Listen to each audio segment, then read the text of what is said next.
अस्सलामुअलैकुम दोस्तों, अज बेहतरीन अपडेट में तव्हां सभिनी पहिरीं प्यारनि खे दिलि वारनि खे सिंधी ॿारनि खे ख़ुशि आमदीद। अॼु रिव्यू कंदासीं मेगा सोप चिल पंहिंजा वेरी।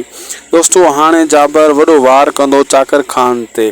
जॾहिं चाकर खान ठाव जे लाइ गाॾियुनि जे लाइ अकबर खान ॾांहुं रवानो थींदो, विच में चाकर खान जे काफ़िले जे मथां जाबर पंहिंजे साथियुनि सां गॾु हमिलो कंदो, जंहिंमें जाबर ईअं सोचींदो त हीउ चाकर खान खे ग़लतफ़हमी मरी वियो त ठीक जे बची वियो त उहो अकबर खान सां विढ़ंदो। बिल्कुलु दोस्तों ईअं थींदो आहे।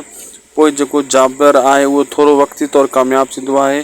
चाकर खान ऐं अकबर खान जो झड़ो पोइ वधी वेंदो आहे।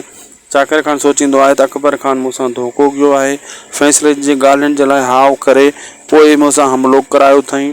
अहिड़े हिसाब सां अकबर खान ईअं सोचींदो चाकर खान इहा का ट्रिक खेॾो आहे, यानी ॿई हिक ॿिए जे मथां बदगुमान थी वेंदा। दोस्तों, वीडियो पुॻो पंहिंजी पुॼाणी ते। अगर अपडेट सुठी लॻी त महिरबानी करे असांजे हिन यूट्यूब चैनल शाहिद खोसो व्लॉग खे ज़रूरु सब्सक्राइब, लाइक, शेयर कंदा।